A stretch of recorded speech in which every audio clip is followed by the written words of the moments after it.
Okay, good evening and welcome to another edition of Offstage Live here on Thursday night with the Jazz Arts Group in Columbus, Ohio. My name is Zach Compston. I'm the Director of Education and Community Engagement for Jazz Arts Group here in Columbus. And we are so thrilled that you can join us for another episode where we dive into musicians, educators, and people in the jazz community that we love that have been making incredible contributions, telling amazing stories, and keeping you all entertained and inspired while we can't meet in person on stage.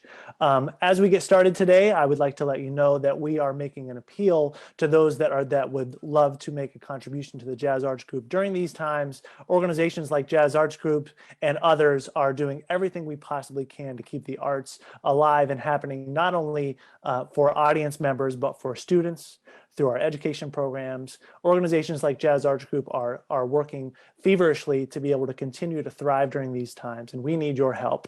If you would give a small donation through the Jazz Emergency Fund at jazzemergencyfund.com, every contribution will go directly to this effort that Jazz Arts Group is putting forward. You are going to learn a little bit about that today through our youth jazz program. And if you've been inspired by that program, if you're an alumni of that program, if you've heard great things about the work that we do through education, not only will you hear some great stories today, but hopefully you will feel inspired to just give a small contribution to our effort to maintain and to thrive during these times. Without further ado, this is a very special episode for me. I would like to invite my friends here today. We have our current Columbus Youth Jazz faculty, Jessica Sneeringer, Ryan Hamilton, Mark Donavan, and the founder of our program, Mr. Todd Stoll. Hey, everybody. Hey. Hey. It's so good to see everyone. It's especially good to see you, Todd. I know you've been working feverishly up in the Big Apple. we're going to dive deeper into what's happening with the Youth Jazz program. We're going to talk about this program that you started and that we're continuing on 30 years later now. And I want to get 30 years, if you can believe that. I was only 16 when I started. Yeah, you don't want to know how old I was when we started that. I want to get into some of the stories. Even before we started chatting, you were telling some great stories, and I want to hear from Jess, Ryan, and Mark about their contributions to this program as it moves forward. But first, I kind of want to circle around quickly to everybody, starting with you, Todd. You are the Vice President of Education for Jazz and Lincoln Center in New York City. Most everyone knows that organization, Jazz and Lincoln Center, is led by the great Wynton Marsalis, incredible jazz musician, educator, advocate, every possible word you can put underneath of that.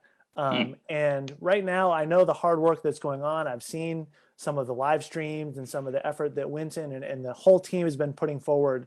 I've been struck by the fact that Wynton and really this entire jazz community is doing so much right now and has not stopped working. And I imagine you're going to say is working even harder to continue to support the community.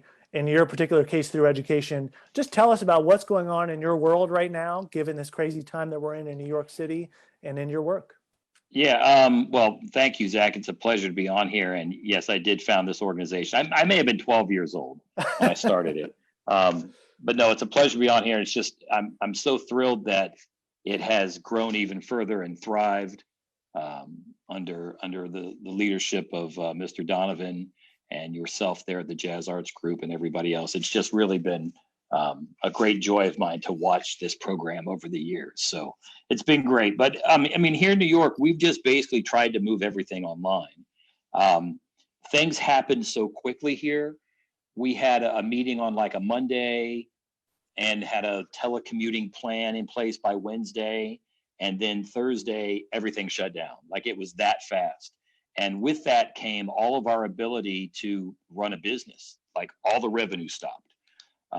And as many nonprofits are, you have different mixes of contributed and earned income. And we mainly earn our income. So that went away. So we had to go into a little bit of crisis mode, figure out how we were going to manage through this. Our executive director, Greg Scholl, and Wynton Marsalis, who's our managing director, not just our artistic director, right. Got with our leadership team and our CFO, who's great. We worked out a plan. And then we just tried to take everything we do and shift it online. So all of my core education programs from WeBop through our youth programs to Essentially Ellington, our Let Freedom Swing program, which is in 14 cities around America and reaches about 100,000 kids. All of those programs, immediately we figured out kind of a digital strategy for. And it's we're shifting and changing things as we go. Our video team at Jazz Lincoln Center is literally only 2 people, and they're just hustling. Winton immediately went online and started doing his Monday night Skeins domain, Wednesdays with Winton. We just put everything up that we could, utilizing Zoom, as you all know, as a platform, which we've all become way too familiar with. Yeah, no kidding. And then streaming Zoom onto Facebook or using it to stream onto Instagram. We've been very fortunate in that we started streaming concerts in HD for free back in 2013. So we have a vault, just hundreds and hundreds of multi-camera HD content available that we immediately started releasing. And then the band got together. We did not lay off our full-time jazz orchestra. A lot of organizations did that. We did not. And they've been working like crazy. They're teaching classes. They're doing things with our Essentially Ellington finalist schools. They're doing master classes. They're doing Swing U drop-ins. And then they're also working. So we're releasing tomorrow a piece called The Quarantine Blues, which is a 7-minute big band piece where every member of the band wrote a chorus. I think Winton wrote 3. So they gave, and his, interestingly enough, sound like Monk. I've heard it. He's very monkish. Okay. But they've put that together. We did our, if everybody gets a chance to check out our gala, which was online, it's called A Worldwide Concert for Our Culture. It was 90 minutes of artists from all over the world that sent us videos, and including a couple things by the band. But that's what we've been doing. It feels like we're hustling faster now than we have been in the previous 8 years. Well, and I can recall, when I first started as the director of education, it's been 7 years ago now, I called you because I didn't know what I was doing, and I thought you might be able to help.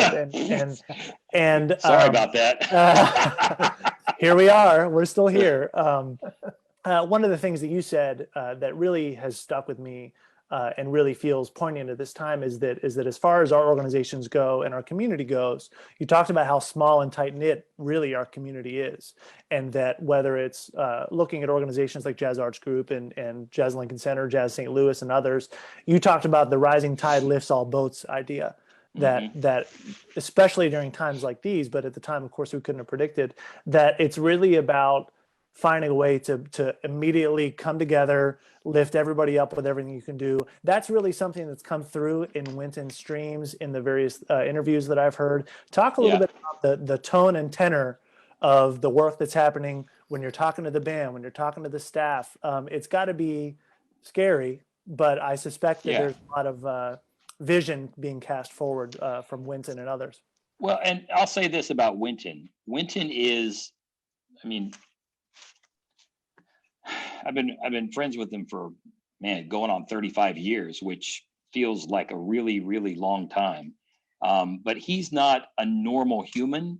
So he's invigorated by this. While other people are scared or nervous, he's more energetic and more invigorated. Let me give you a quick story. So he lives in a kind of like a loft down on between 18th and 17th Street. And he's got more room than the average New Yorker, but so we're all home. He hasn't left his apartment, I think, in 6 weeks. He's just inside. He has groceries delivered. And we were talking about, we're all sitting home. We're not exercising. Everyone's getting fat. We're always messing with each other about our weight because we have pictures of ourselves young and skinny. And then we look at ourselves now. So he shows me his phone that's measuring his steps. In one day, he still at home got 11,000 steps. Oh my God! Because he just paces. I'm on the phone with him. I FaceTime with him, and he just walks around the house. I can't look. I get dizzy. He's absolutely committed and active. That not just Jazz at Lincoln Center is going to come out of this, but also other musicians. So he's also president of the Louis Armstrong Foundation, and he set up $1 million fund for musicians in New York City. Right. And he gave $1,000 grants, and he personally went through all the applications. Right. And, the thing he said to me just this morning is, okay, what am I going to do in June for them? Yep. because the people that live on the fringes are really struggling a lot. Yep. Well, and you know, and I want to move to Jess, Mark, and Ryan, but on that point, this is something that was discussed at Jazz Arts Group too. Is this is a time where, you know, if you're an artist and you play gigs for a living, maybe you got a little bit of a stimulus thing, maybe you've got a little bit of support from something, but most people, when you come out of this pandemic, are going to be in worse shape when it comes to any sort of savings, any sort of cushion that has protected them financially. And they're going to be less able to say no to certain gigs. They're going to be working and saying yes to everything. And so I really was energized by Winton's message about that, and he said, look, $1,000 isn't much, especially in New York City, but that's groceries. Right. You know? And let me say this. Mark and I and a group of guys that we know came together to help a musician.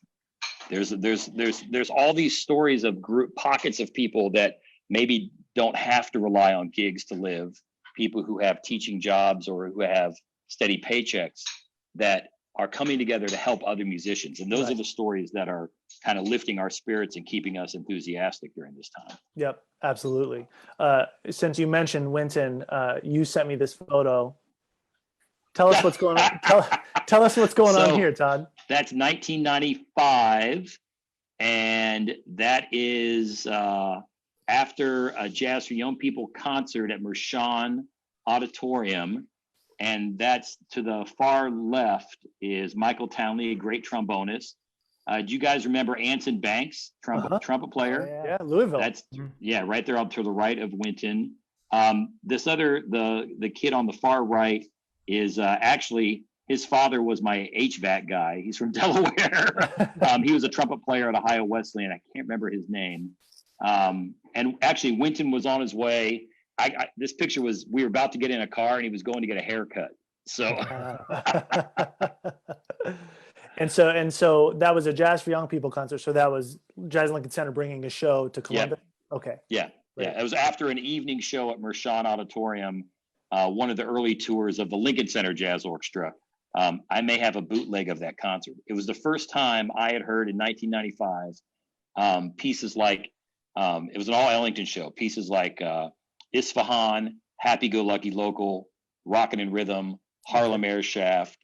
Actually, Jesse McGuire, who's now an undertaker in Phoenix, Arizona, was the lead trumpet player, played Madness and Great Ones. So it was the first time I had heard all of that music live that, you know, we kind of take for granted that we hear all the time now. Like if I hear one more version of Isfahan, I'm going to scream. But it was just in 1995 that I heard it for the first time. Wow. So, that's an interesting point of context. Jess, I want to ask you, Jessica Sneeringer, you are our most recent addition to the Youth Jazz program, and boy, am I thankful and grateful that we brought you in. It's been incredible, absolutely incredible to have you a part of our program. You direct the Columbus Youth Jazz Ensemble. You're the Performing Arts Department Chair in all things instrumental music at Columbus Academy.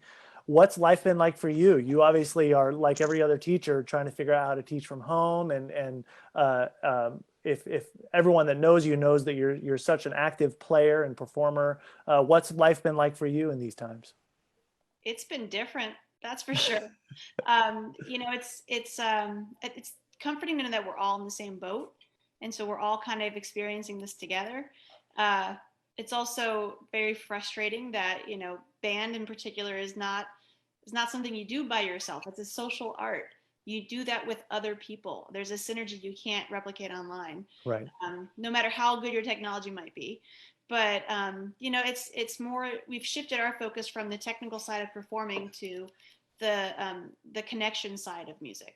So, you know, our students aren't necessarily learning how to play better in tune or a new fingering on the clarinet, but they're, you know, performing songs for their grandparents over FaceTime, you know, and making those kinds of connections. And so shifting the focus has been kind of a nice thing, getting them to open their ears a little bit more and talk about what makes music sound the way it does more than we might normally. Yeah, absolutely. And you were somebody that raised the point of synchronous versus asynchronous learning, which ties to your point that you just made. Talk just a little bit more about that balance. I don't think people realize, or maybe they're starting to, given how far we're into this, that there's a low ceiling on what students can do sitting here in front of the screen, not only technically, logistically, but just attention span and so many other things. So talk just a little bit about that and riding that balance. Sure. So synchronous versus asynchronous was actually something our school came up with. And, we do a lot of stuff very thoughtfully and intentionally. And this was right up there with that. The synchronous learning is, what we're doing now, live in person. And we do a lot of like sectional stuff. The asynchronous learning is stuff that we might post and have our students, just the other day, actually, the jazz band's assignment from this few days ago was to go and compare and contrast two jazz performances of the same artist. And what made that different? What made each performance different? What made it special? What did you like? What didn't you like? But it was more of a written, analytical, critical thinking kind of thing. And then, today we had a rehearsal with everybody where we're learning how to improvise over a Latin tune, and we're practicing playing, a pattern over different chords where I'm playing, but everybody else is muted. And then, my lead trumpet player, okay, he's going to count us off. Everybody else is muted. It's a process, and it takes a lot longer, but it can happen. And our audience needs to know that all four of you, and I think myself included, there's so much thought that goes into that. And every teacher is going through that fine-tooth comb level of thought on how do I deliver my content in a way that is thoughtful of obviously the content and the outcomes you want to achieve, but also just the reality of this learning environment. And that was something that stood out to me when we had our first meeting with the youth jazz group to figure out the faculty, the four of us to figure out what we were going to do. It became clear right away that we were kind of riding a balance like that. And we'll talk a little bit more about that. Ryan Hamilton, my friend. Yo. It's so good to see you here. You have an interesting perspective on this whole thing because your world is largely in academia, higher education. You teach right now. You're teaching both at Denison and Capital, but in recent years you've taught at Otterbein and Kenyon, and you. Just the other day when we were trying to schedule our team meeting, I threw out a date and you were like, I'm teaching from this to this to this to this all day. I'm only available this day. It was like, it became clear that you're doing a ton of teaching and you're teaching college kids right now. So talk just a little bit about what's going on at the college level. You're teaching music majors, maybe some non-majors. What's that been like at that level? Yeah. So the assumption that I think a lot of teachers might have had coming into this is, oh, cool, I can do this from home. We can just kind of schedule it as needed. But then right away we get the word from administration that you need to keep it to your schedule as best as possible. Well, Capital is mostly Ohio students, and Denison is a more international school. So I haven't had this problem personally, but I've heard from other folks that say, well, my class is at whatever time in the morning or in the afternoon, which means that my one student that's in China is going to check in at 3 a.m. And, so it's hit or miss. Maybe they want to do it. Maybe they don't want to do it. So for me, it's just been about keeping this like tight grid of this is exactly what I would have done if I was in the classroom. It's actually been kind of cool. I have to say that the students have all stepped up in ways that I have been unexpected and that have surprised me. Mostly enthusiastic. I think part of it is they just get to see each other for a second, and I try to open up and say, hey, let's kind of just check in and say hi and see how everybody's doing, just to try to feel human again and make that connection across the country, across the world. But the big challenge is that I'm also a father. And so that involves trying to teach my two girls in the same house when I'm teaching 50 kids across the world in different time zones and all of that. Right. My wife, Beth, her schedule is very flexible, and I'm very appreciative and grateful for that. So we've been making it work. It's just like everyone else has, you just try to make it work. And I think my kids are actually, my girls are actually learning quite a bit, trying to get some piano in. My eldest, Catherine, is doing violin. So we get to hear some of that every day. So Yeah, that's incredible. Similar to you, Mark, I know you have two boys, high energy kids running around the house right now. For those that don't know, Mark, you're the director of instrumental music or director of bands at least at Fort Hays High School, one of the Columbus City schools, the Arts Magnet School. And, one of the things about you, Mark, if you don't mind me saying, is I've always been struck at how cool and calm and composed you are. And but not by no means lazy. You're just so methodical, and I don't mean that as a slight at all. You've just been so even keel, and what I've gotten to see, and a lot of people haven't gotten to see this, because Jazz Arts Group works so closely with Columbus City Schools. I've gotten to be in some PD sessions. I've gotten to work with you and some of the administrators on the jazz portion of some curriculum, and I'm just struck by your ability to kind of maintain a middle path through this whole thing. Talk a little bit about, because I know the curriculum in Columbus City has really been impacted by you. In addition to obviously you're handling your own, in-class teaching. Just talk a little bit about what's going on in your world. Well, thanks for getting us together, Zach. Good to be here. Of course, yeah. Hey, so similar to what Todd dealt with, we found out that the schools were going to be closed down on March the 12th, right? And the 13th was our last day. So we had to turn it around very quickly in Columbus City.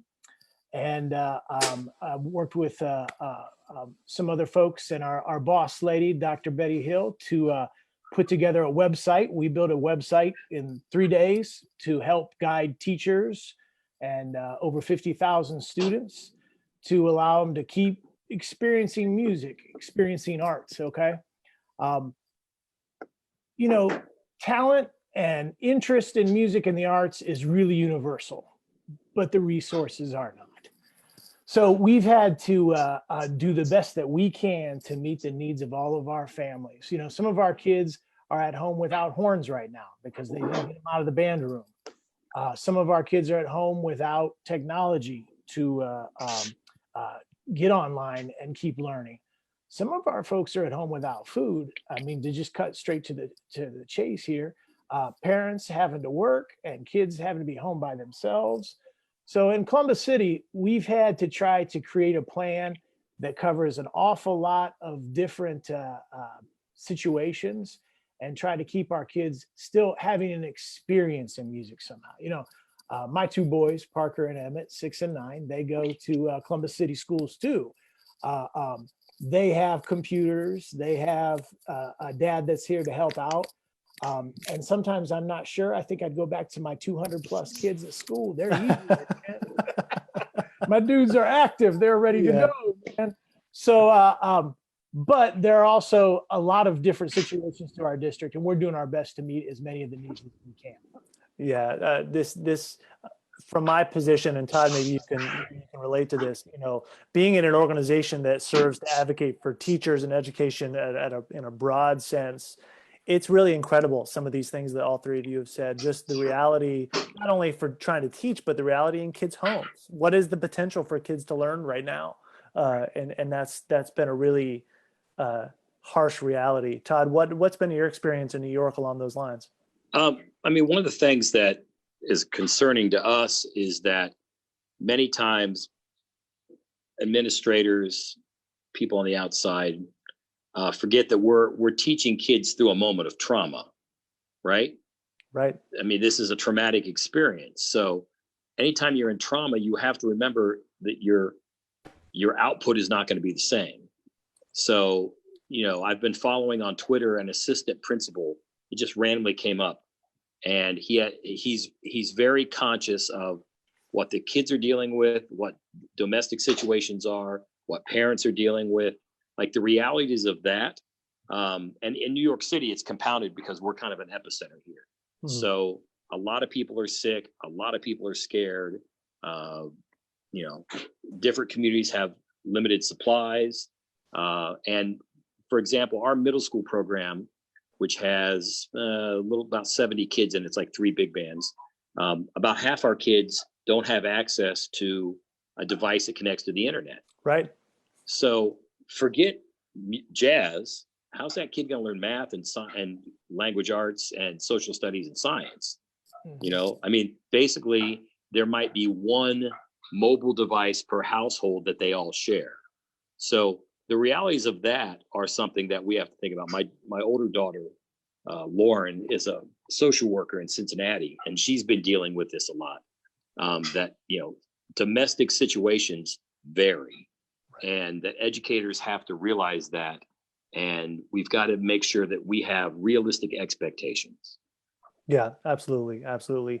And it's interesting, you know, just today I had a meeting where we were speaking about how to go to state government and tell this story, not just about the inequity and the issues, but where can the arts be right now? Because if we're not careful, as we all know, the arts is always at risk of being pushed down in the priority list. And as you said, there's good reason to consider how's a kid going to be able to do math, let alone jazz, and that's all true. However, it's a slippery slope, and as you have all said, there are some unique ways that our work can benefit students right now, and can be something that's very unique.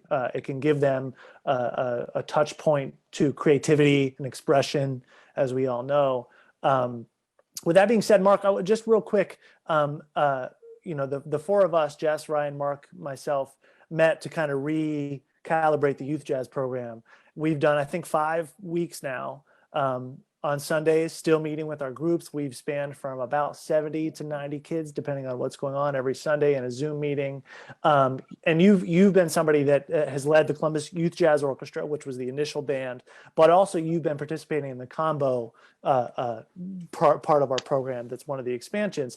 Do you have just a short little story or two, or just a positive moment that's come out of, and Jess and Ryan think about the same thing, just a quick positive moment that's come out of doing this virtual thing through jazz?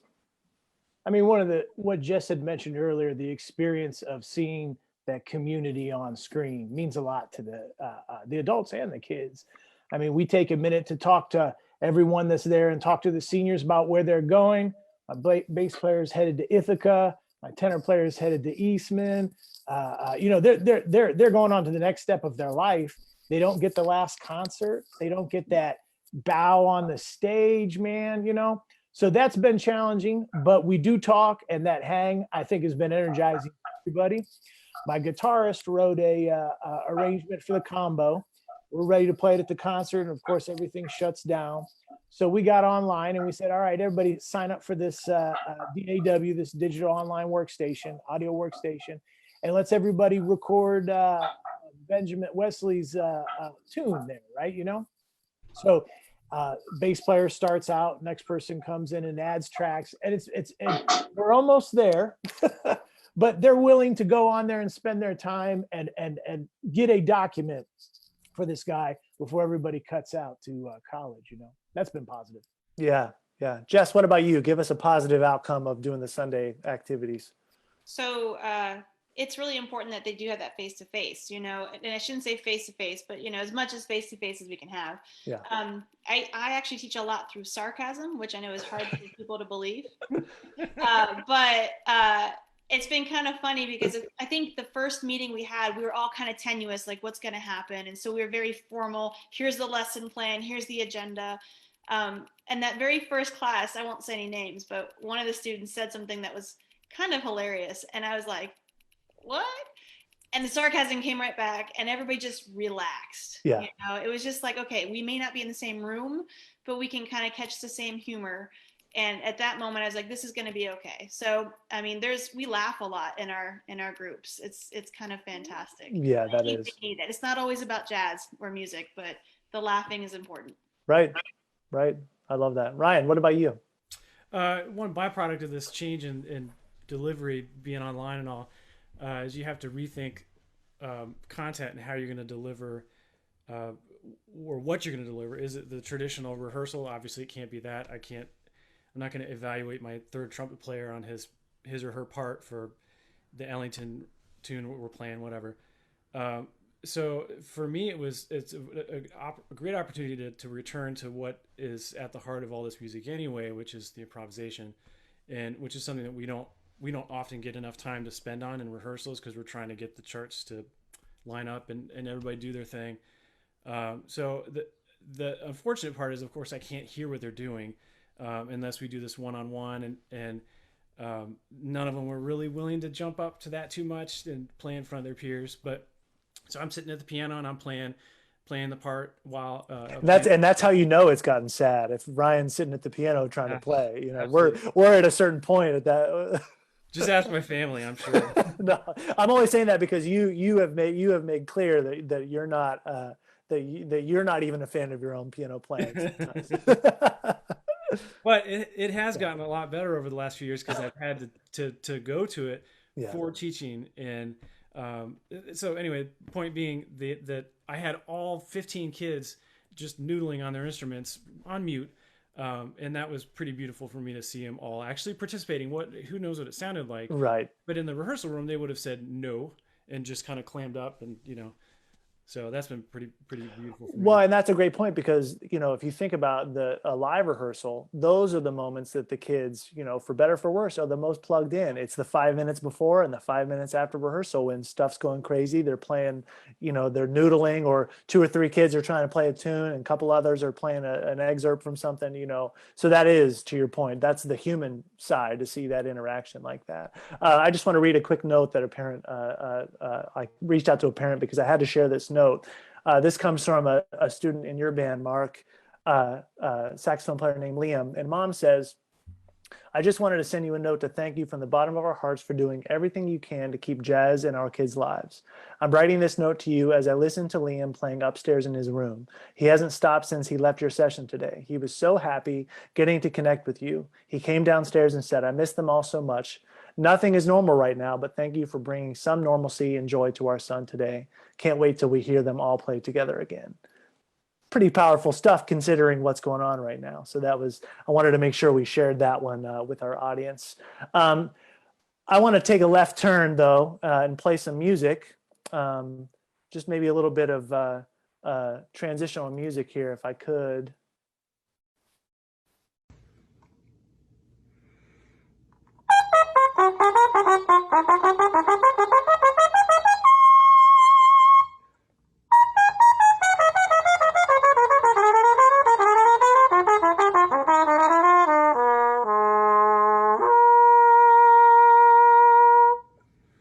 Hey.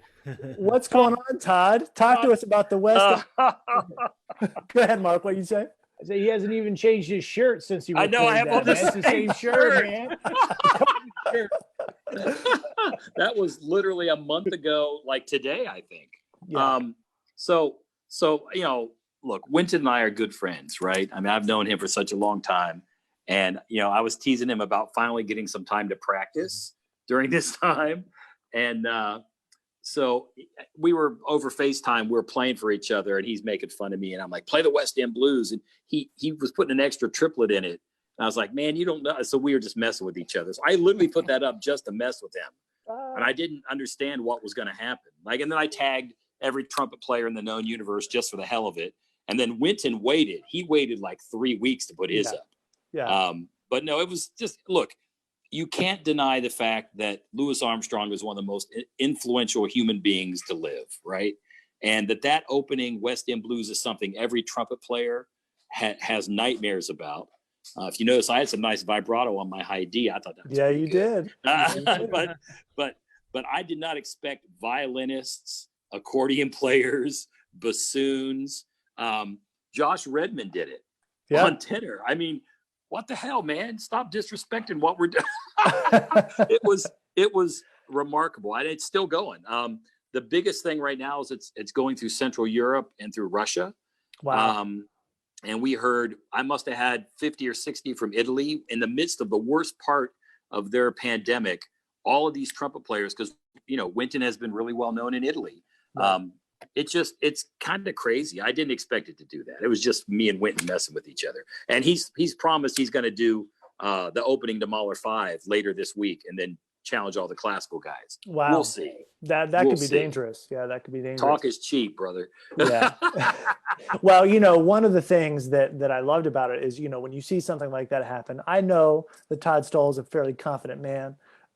He's not afraid to put out some trumpet playing on Facebook. But what I saw, to your point, was band directors, hobbyists, enthusiasts, young students, retired teachers. The thing that was heartwarming to me was it sort of had no level. It wasn't about who can play it the best. It was just like, play this iconic intro to this song by Louis Armstrong. And that really kind of warmed my heart. You even had trombonists doing it. Oh, yes, trombonists. Interesting you should say that, but with the caveats of trombonists doing it on the trumpet. That's even more impressive. This was embarrassing to all of us.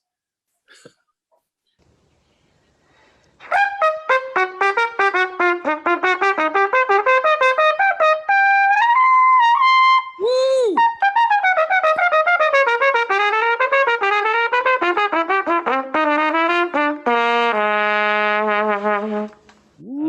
All right, Jess. The trumpet's hard. It's really hard. Yeah, that was fun. That was really The good. difference is, like, Todd picked it up and did it, 30 seconds. It took me like 3 days to do that. Well, when's the last time you played that high on a trumpet? Actually, never. Yeah. And Oh, again. never. That your facial expression was like, oh. It hurt, physically hurt, and I will never do that again. However, it was kind of actually more to show my students, this is a good time to stretch your comfort zones, try something new, and it was fun. That's awesome. Jess, you sounded great. And I've been seeing you pulling the trumpet out in our youth jazz rehearsals, and I appreciate that too. I've one of the things I've done is, I'm a drummer, that's my primary instrument, but I played saxophone through high school, spent a semester in the big band at Capitol on alto, but I haven't played since then. So for me, what we're asking the students to do, I thought, if I can do this on saxophone, that's going to get me in the same headspace as what I'm asking these kids to do. So I'm getting in here, playing along. Did a little Sunny Stitt transcription the other day. I get a little stressed hanging with you because every time I get online with you, you've got a saxophone neck strap on, you've got a mouthpiece. You after my gig, man. Well, man, like Jess said, like every time, like Jess said about taking 3 days to get. I don't count on it, man. Don't pull out a horn any minute now and start playing. No. Well, like Jess said, it took 3 days to get West End Blues together. It takes me 3 days to get, a new scale or a new 4 bars of a tune together, And you know what? That's something I want to say that I always tell directors, we get kind of caught up in the, I don't want to say the ego, but just what it is we do in front of a band. Man, you don't understand you got to go back and play with the band.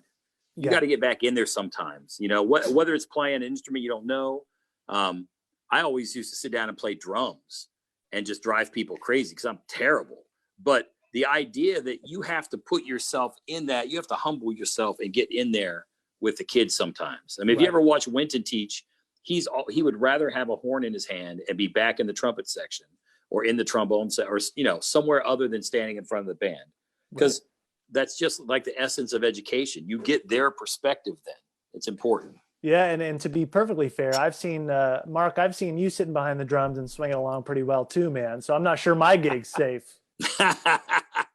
We'll do one where we flip, man. Yeah, Spang-a-lang, baby. Yeah. Spang-a-lang. Well, I want to transition to Columbus Youth Jazz for a moment. There's so much, we could spend a whole episode just about youth jazz, and I thought I really enjoyed the fact that we've kind of stretched outside of that. But Todd, you started the youth jazz program back in it would have been the 90-91 season, yeah? Yep.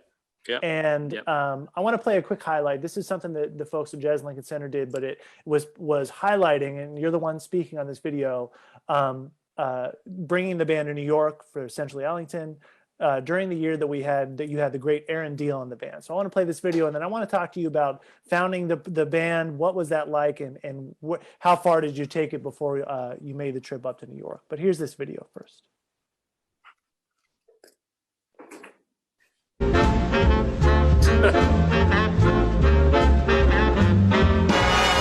In 2002, I brought a band as a finalist director called the Columbus Youth Jazz Orchestra from Columbus, Ohio. My pianist was a 16-year-old young man named Aaron Deal. He was a young man who had studied a lot of different piano styles. And he had an introduction on a tune by Duke Ellington called Sweet Thursday. And I just kind of let him go. Winton was just so very impressed by him that he gave Aaron his nickname, which is the Real Deal, at the awards ceremony. Aaron Deal's playing at Essentially Ellington pretty much launched his career. He went on to play with the Wynton Marsalis Septet the year after that. He went to Juilliard, ended up playing with Cecile McLaurin Salvant, winning a few Grammy Awards, touring now, playing with orchestras all over the world, and came back and was an Essentially Ellington judge last year. So it's come full circle for Aaron. And, you know, it can't be stated enough that that's a product of Columbus, Ohio. Yeah. That's a product of the east side of Columbus, Ohio, the King Lincoln district, right around the corner from where our Jazz Academy is today. Obviously, Aaron Deal is somebody that has reached, really the highest of the highs in terms of alumni of the Youth Jazz program. But really, the number of people that have graduated the Youth Jazz program, so to speak, and have gone on to do incredible things, Ryan Hamilton among them, it's astounding. So Todd, walk us through your thought process at the beginning and what those first years were like up until you made the move to New York. Well, it came out of the Columbus and Recreation Parks Department, a function of the Davis Center, which is the old Players Theater Columbus. Some of you may remember that building. It was on, was that on Oak Street? It was off of Oak Street, between Broad and Town. I actually used to live in the building directly behind the Davis Center when I first moved to Columbus. And it started as the Greater Columbus Honors Marching Band. What was the mayor's name? Dana. Reinhardt. Dana Reinhardt. Yeah, Reinhardt. Yeah, Dana Reinhardt wanted a McDonald's All-American marching band and assembled a bunch of the greatest, I remember Jeff Shellhammer was involved with it. One of Les Suzy, I think, was involved with it. They got a big grant from White Castle, or as I like to say, the Ingram Foundation, but it was White Castle, to do this all county marching band to be at all the civic events. And so they bought equipment and uniforms and overlays, and then it just didn't work out because kids had too many conflicts. Every time they would have a parade, they'd miss a third. It became difficult to have this band of 100 kids. So then it languished for a little bit. They did a few things. And at this time I was thinking I knew Vaughn Weister. And I was new to the scene and new to the area, but we had a youth orchestra, youth symphony. We had the youth brass bands, which are still going strong, I hear. We had the youth wind ensembles at Capitol, but there was nothing really for jazz. And I had been thinking about it anyway. Michael Schertzinger from, not to be confused with Michael Schertz, Michael Schertzinger, who was running the Davis Center at the time, called me and said, hey, would you like to do this thing? We've got X amount of dollars. And I said, well, why don't we do a jazz band? He said, great. And then we started auditions. That first year, I had Reggie Jackson and Jeremy Bradstreet as my drummers. Which, I mean, come on, you can't start any better than that. Reggie looks exactly the same today, 30 years later. I know. I'm going to have to find that photo. Oh, yeah, I put up that photo of us with Byron Stripling. So one of the things I did was this was at the advice of, and who told me to do this? Oh, yeah, there we go. Yeah, there's Byron. There's Byron soloing with us at the Jazz Festival at Miami University in Oxford, Ohio. And that was long before he joined as the CJO artistic director. So if you look at this picture on the far left in the trumpet second, let me look here. My man is here. There's Reggie's on the drums. Dexter Boniface plays guitar. I don't even know what happened to him. There's a parent of one of the kids that you had, Mark, playing trombone, Jenny, right? Yep. The bass player, Bo Riley, is a professor at Columbus State. And our man over here on the far right of the trumpet section is actually the conductor at Ball State with the orchestra. What's his name? His dad was the marching band director. Doug Drost. That's Doug Drosty. Yeah. No, it was an amazing first year group. But what I did was I did auditions, but I also called every director, and because you could be a little bit territorial on your own thing, right? So I wanted to make sure the directors know I wasn't trying to replace them, that we were going to try and have as good a relationships as we could. I was going to try and provide benefits for their kids, and that every time we had a conflict, the school conflict came first. This was not a replacement. This was Right. a supplement. Right. And I remember talking to Jeff Shellhammer, who was at Dublin at that time? Jeff Jeff trombone Keller. player. Keller, Jeff- you're right. Yeah, right. Jeff Keller. I called all the directors, even the guy at Hilliard, was in his 70s then, who had been there for a long time. His grandson came and played for a while. I mean, I tried to build relationships, and it wasn't always, oh, we have this many for the audition. It was, here's the date for the audition. Let's try and put something together. And the first couple of years were a struggle. We didn't have a rehearsal space. We were doing Monday nights. That didn't work. We moved it to Tuesday nights. That didn't work. I mean, because there's all these conflicts for a while. Okay, there we go. There's the band. Here's Reggie. Here's Jeremy. Yeah. Wow. And this is Jeremy Cosman in between the two. I thought he was teaching in Hilliard, wasn't he? He's still in Hilliard, yeah. Yep. Yeah, Jeremy Cosman. And then who's this handsome gentleman with the mustache? Man, he's good looking. Wow. Damn. That's incredible. And this is Steve Schnall playing second alto. He's a first call player in Chicago now. Wow. One of these guys, the lead trombone player, was playing with the Kansas Symphony for a while. But man, and Byron had just played with the Jazz Arts Group, and I met him. He had done his Louis Armstrong show for Ray at the old Battelle Hall. And this is almost 30 years ago. This is what, 29 years ago. So Yeah, that 29 years ago. that very first season, right there. Mm-hmm. Man, I can't get enough of Jeremy Bradstreet here. Oh. I have a lot of pictures of Jeremy. Yeah. And you're right, Reggie looks exactly the same. Yeah. I don't know what he's He drinking, doesn't but age, yeah. give me a dose of that. But it really took a couple years to really get it consistent. The city gave us some support. It wasn't until, and look, it wasn't until the Jazz Arts Group, Bob Breithaupt called me in 2001 maybe, and offered us the opportunity to open on those Sunday matinees, that it really started to take off. And he had a grant that allowed us to give away 200 or 300 free tickets to high school kids for every Sunday matinee. Wow. So every jazz band of a kid in the youth orchestra got to come to that Sunday matinee show.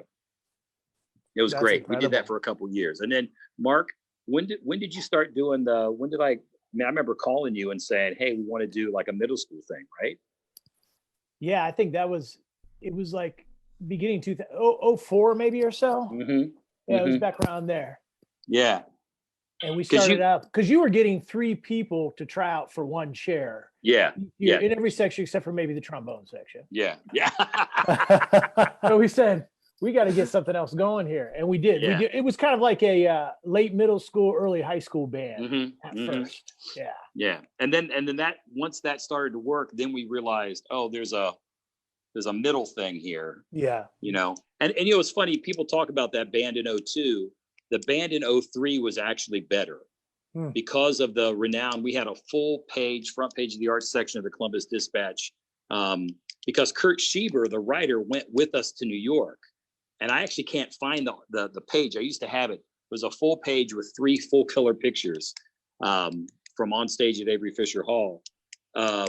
Then it blew up. The band in 03 was actually better, because Aaron was a senior that year. He was a junior the year we went to New York. Right. And we had almost the whole band back. Plus, I had a trumpet section that was just a bunch of killers. George Edge's kid played, Andy Edge. I had like 4 lead players back there. They were the most talented trumpet section that fought more than any group of trumpet players.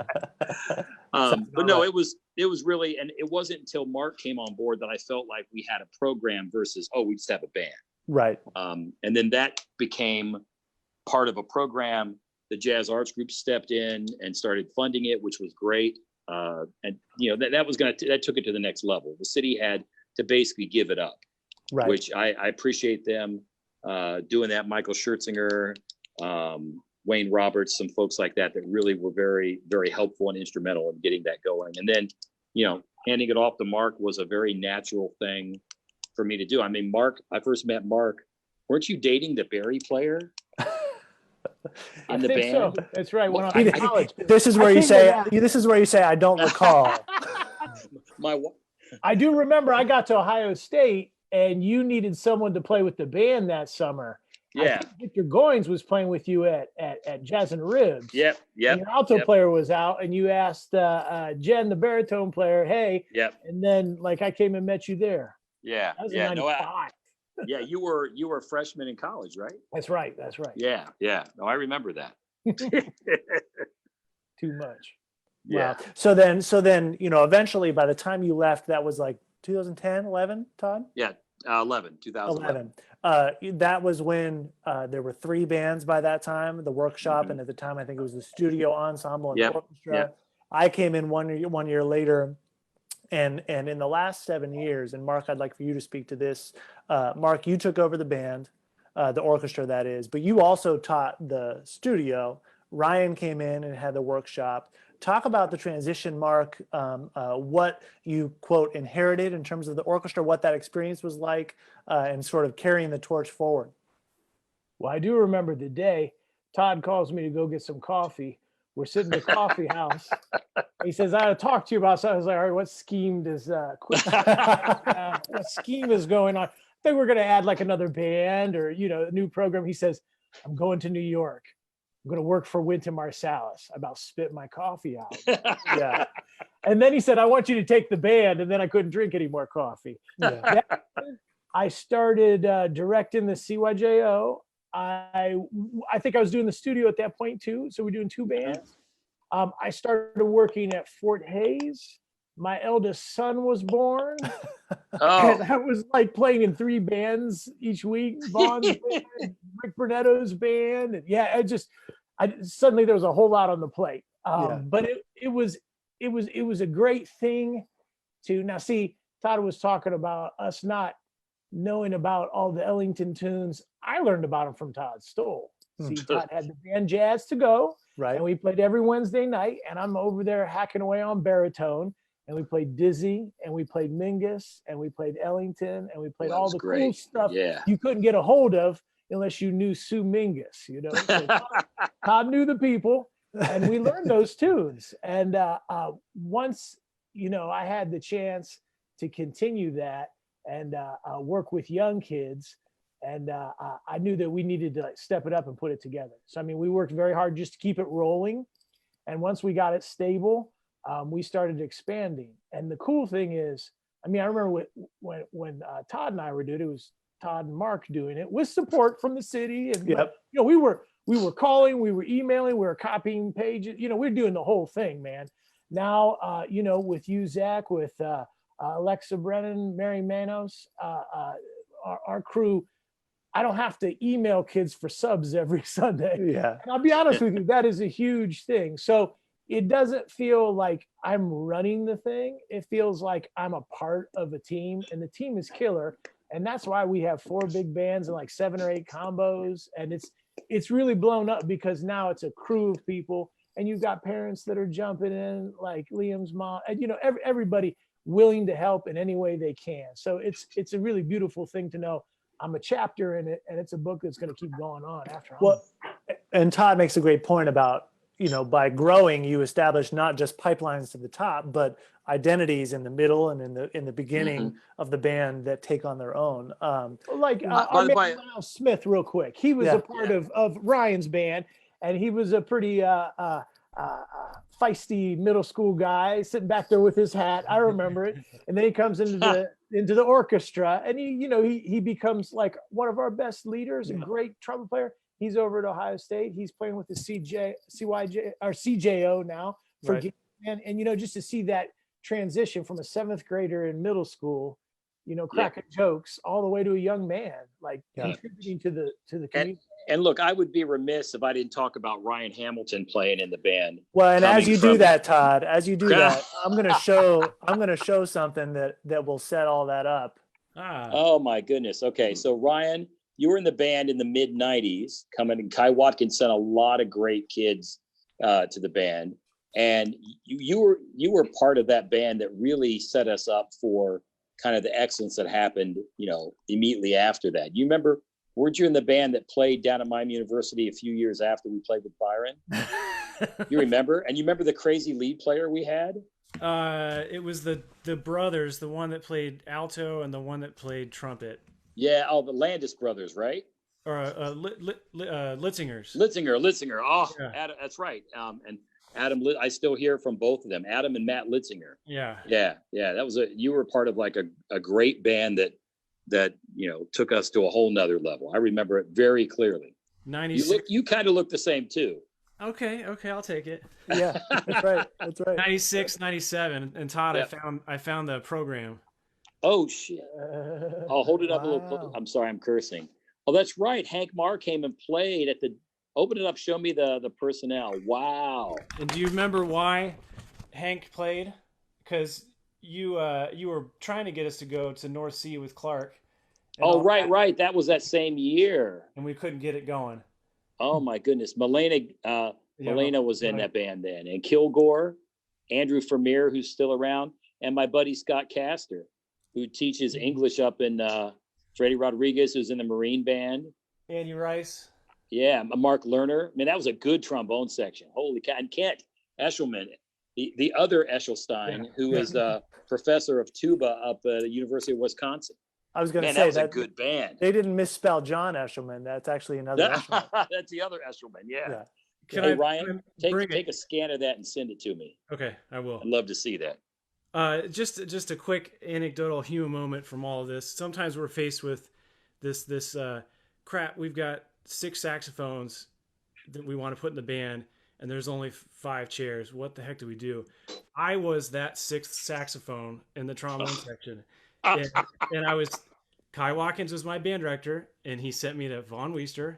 And Vaughn, I took lessons that summer, and he, then I show up for the auditions. And from what I understand, you went to Vaughn and said, "Hey, what's up with this kid?" And he was like, just put him in there. And that was it. It changed my life. I had never heard of Mingus and Ellington to any extent that you showed all of us. So, man, the trajectory. My apologies. No choice from that point on. Man, you guys all know Sam Blakesley, right? Mm-hmm. Yeah. Sam, who's a great composer and has won a bunch of ASCAP fellowships. Sam was in almost that same position. I took him. He was a senior. He was the saddest cat in the band. I took him because he was the ride for one of my best trumpet players who didn't drive. and Sam to this day will tell you he was the saddest cat in the band. By the end of the year, he was the best improviser. And he became Sam Blakesley. So that means there's a lot of power in this music for folks to rise to the level of excellence that they maybe didn't know they had. Yeah, absolutely. And there's an aspect of that, Jess, that I want to talk about with you as we show a couple photos here. Firstly, one of the things that people that know you here in Columbus know you is that you conduct the Central Iowa Brass Band. Yep. You also conduct Athena Brass Band. Yes. And I've said it before, and I've said this to everyone this year that I've gotten to talk about the youth jazz program too, is that the word, like if there's a word for Jess Sneeringer, it's excellence. It's that every time I'm around you, it's like, dang, she's good at teaching, thoughtful with everything you do. You play the crap out of that trombone. And one thing I want to ask you about is one of the things you've done as a result is you've heavily invested in supporting young ladies in music. And of course, Athena Brass Band is an all ladies brass band. You were a part of the Columbus Youth Jazz Girls Project. That's something that is so needed in our music and in all of music, is to support young women in their pursuit to be excellent musicians. We know the storied history on that, and we know that there's a need to be catching up to the times. Talk just a little bit about that as we show this photo of you. Maybe first start by look at that background here. Okay, so first of all, Zach, you're awesome for saying all those really nice things, and it's been a pleasure being a part of this team, as Mark mentioned. Okay, so that's 1999. I was the lead trombone in the Disneyland College Band with some really great musicians. Met a good friend, Jen Wharton, on bass trombone that year. Oh, Jen! Yeah, there's Jen on the right there. Vince Renato, who's a European jazz trombonist. It was a great summer. But I learned a lot about having to be there every day. You don't get a day off. You don't get a show off. It's the same show 5 days a week, five or 6 times a day, and you don't get to miss a note, And if you do, you hear about it. a lot. And so, so it was a good lesson to learn that summer. You know, we were having fun. We were a bunch of, you know, dumb college kids, but there was an expectation that it was work and, you know, got to show up. But it's in terms of the young women in jazz and things like that. I think it's really important. We've talked about this for, you know, every disenfranchised group of people. You need to be able to see yourself. You Right. got to be able to see yourself to know that you can do something. And a lot of times growing up, you know, there just weren't a lot of girls in jazz or in brass, frankly. So now that we're, you know, 30 years later from when I was in middle school, it's been kind of, it's been an honor to be able to be that person that girls can see doing things. Do you know what I mean? Like, I conduct. There aren't many women conductors. I get Amen. to play jazz trombone. There aren't many of us. There's like 2 in Ohio. I mean, like, Right. come on. And it's not because we can't. It's just because if you don't see somebody who looks like you doing it, it doesn't register as an option sometimes.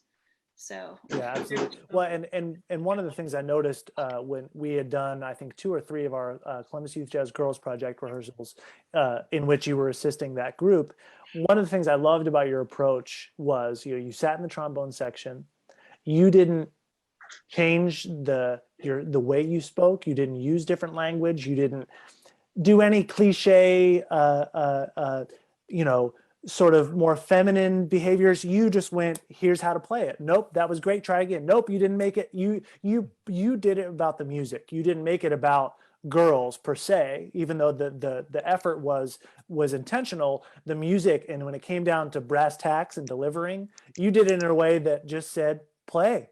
You know, and so I'm curious your thoughts on that and how you're approaching that in your teaching. I mean, it is about the music. It's not a personal thing. I actually learned that from Jeff Keller at Dublin Kaufman. His marching band rehearsals, I was an assistant there for a couple of years. They were intense. You've got like 300 kids in a room, and he's like going after a single trumpet player playing third part because their staccato wasn't separated enough from the rest of the notes. But it never got personal. Right. It was always about serving the music, and I found that when you talk about the music, it just makes sense. It matters. People rise up to that occasion. I think in terms of having an all-female group, it is a different vibe. I'm not going to lie. It's a completely different vibe. The Athena Brass Band is a good example of that. That started in 2003, and I was the bass trombonist when that group started. And I showed up for the first rehearsal not knowing what the heck to expect. And right from the downbeat, from the tuning note, it was just, it's about the music. There's no ego.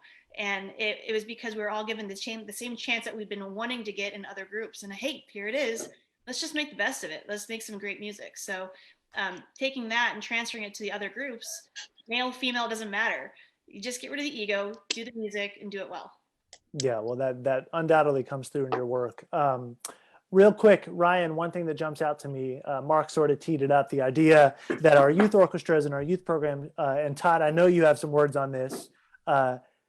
We need to be looking at the repertoire of Duke Ellington, of Count Basie, of Woody Herman, of all the legendary and as well as female composers too.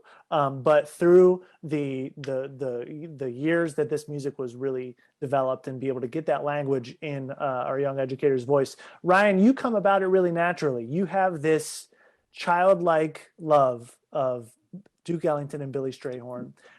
You sort of co-lead and co-founded a group called Such Sweet Thunder here in town. That is dedicated to the music of Duke Ellington and Billy Strayhorn. I've seen you sitting in Gen Conference presentations on Ellington or Strayhorn that you're just like a kid in a candy store. That comes through in the youth jazz program because you're getting the kids that are about to be in the orchestra ready to play that material, and it's just another factor that makes that feeder work so well. Talk a little bit about that love.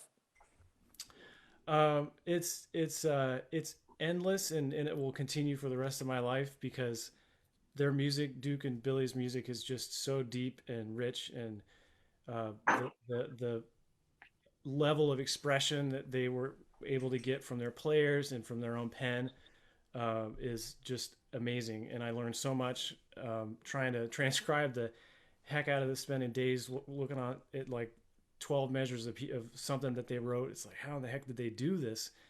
And then you hit the moment, you go, wow, it was that simple. I was trying to make it more or less, I don't know, whatever. But it hits me in every possible part of what I love about music. And so it's, how cool is it that then I get to turn around and try to impart some of this to young folks that may have never even heard of Duke Ellington before. And then we get to play something like maybe Take the A Train, or maybe we do Rockabye River, something that's a little more obscure, and they kind of get into it. They were arguing with me a couple months ago about a tempo on one piece. They'd all checked out the recording, and we're like kind of going after it. And I was like, awesome. That's cool, but it's we're gonna do it at my tempo because I want it to be faster. So, yeah. But you're right, because I know why you're telling me this, because you've been recording. That's right. That's awesome. Good. Yeah. Thanks for the mention of the band. I mean, it's a dream come true, and I hope, who knows when we'll be able to perform together again. But I'm writing more charts while I'm home. There you go. Mark, real quick, we're coming to a close of our hour. I want to hear from you, and then I want some closing words by Maestro Stoll. But Mark, cast the vision for us. So you've been a part of the youth jazz program at that transitional point.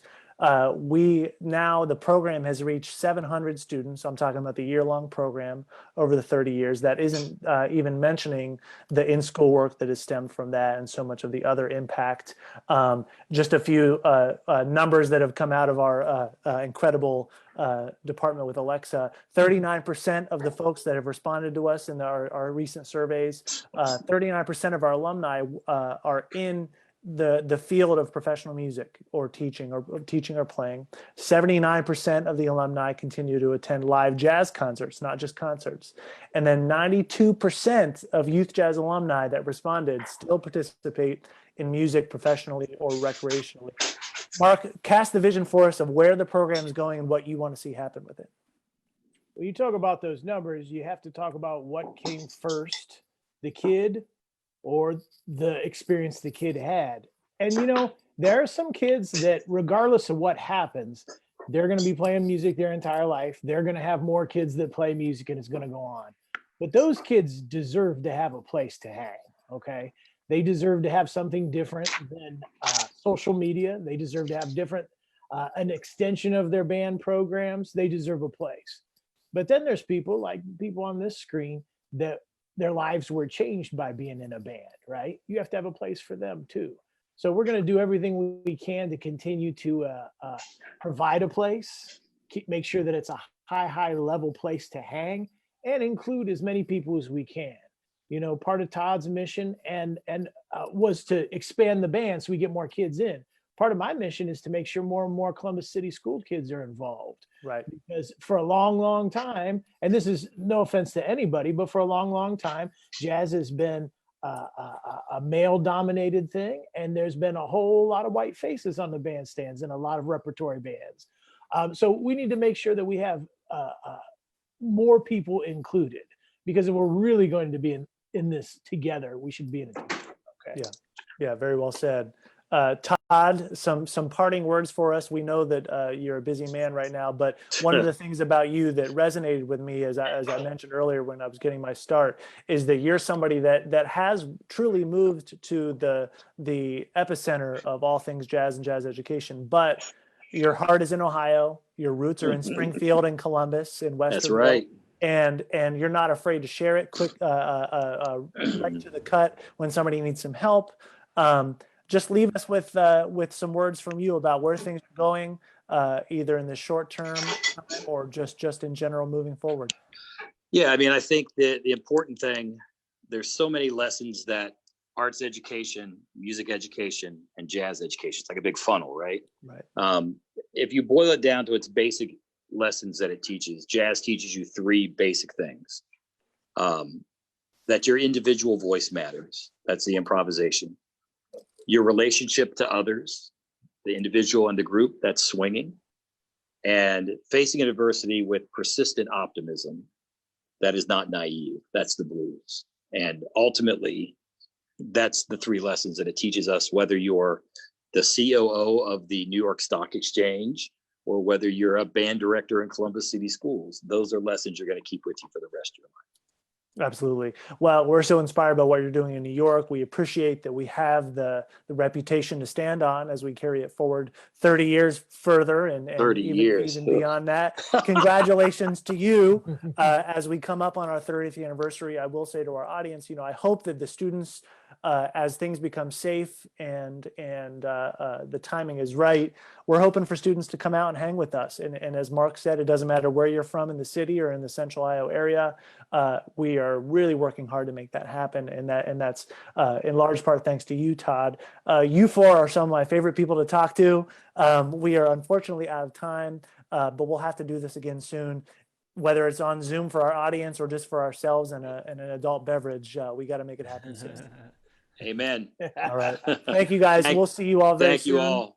Awesome. Take care. Be safe. Great Thanks for the seeing hang, everybody. Zach. Good to Thank see you. everybody.